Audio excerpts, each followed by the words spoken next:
నిన్న పెట్టిన వీడియోకి ఒక రజనీకాంత్ కమెంట్ చేశాడు. ఆ కమెంట్ ఏంటో, ఆ సంగతి ఏంటో, అతని ప్రొఫైల్ ఏంటో ఒక లుక్ వేసుకోండి.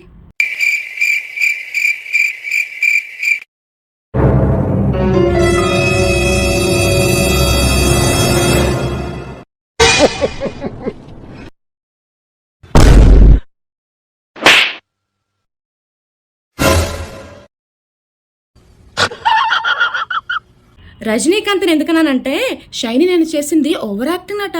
మరి అతనికి వచ్చినంతగా యాక్టింగ్ మనకైతే రాదు కదా. ముందే షైనీ ఇంట్రోవర్ట్, ఇప్పుడిప్పుడు నవ్వుతూ ఏదో కెమెరా ఫేస్ చేయడం కోసం వస్తుంది అనమాట. ఏదో ట్రై చేస్తుంది, అందులోని తెలుగు నేర్చుకోవాలని కొంచెం క్యూరియాసిటీతో ఏదో ట్రై చేస్తుంది అనుకోండి. దాన్ని ఎంకరేజ్ చేయడం మానేసి ఆ కమెంట్స్ ఎందుకు చెప్పుకో. ఇంకొకసారి కానీ, ఇది ఫస్ట్ అండ్ లాస్ట్ టైము. అతను ఇప్పుడు ఫస్ట్ టైం కాదండి నేను అలాగ చేయడం. చాలాసార్లు అతను అదే ప్రొఫైల్ అతను చాలా కమెంట్స్ చాలా బ్యాడ్గా కూడా చేశారు. అది వేరే వాళ్ళకి రీచ్ అయ్యే లోపల నేను డిలీట్ చేసేస్తూ వచ్చానమాట. కానీ ఈసారి మాత్రం ఇది నా మీద కమెంట్ అయితే పర్వాలేదు, డిలీట్ చేసి ఊరుకుందును. షైనీ మీద కాబట్టి నాకు చాలా కోపం వచ్చింది. ముడ్డు కింద ఎళ్ళు వస్తే సరికాదండి. మీరు పెట్టిన ప్రతి కమెంట్ కూడా మీ అమ్మకో మీ భార్యకో ఒకసారి చూపించండి.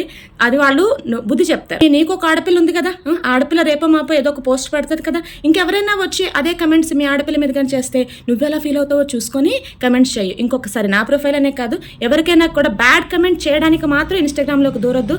నాలో ఉన్న రోస్టర్ని బయటకు తేకండర్రా. నిజంగా చెప్తున్నాను, రోస్టర్స్ చేసే ఛానల్స్ చాలా ఉన్నాయి. నేను ఒక పద్ధతిగా చేసే ఛానల్లో ఉంటున్నాను కాబట్టి పద్ధతిగానే చేయనివ్వండి. నాలో ఉన్న నిజమైన వైజాగ్ అమ్మాయిని తెప్పించొద్దు.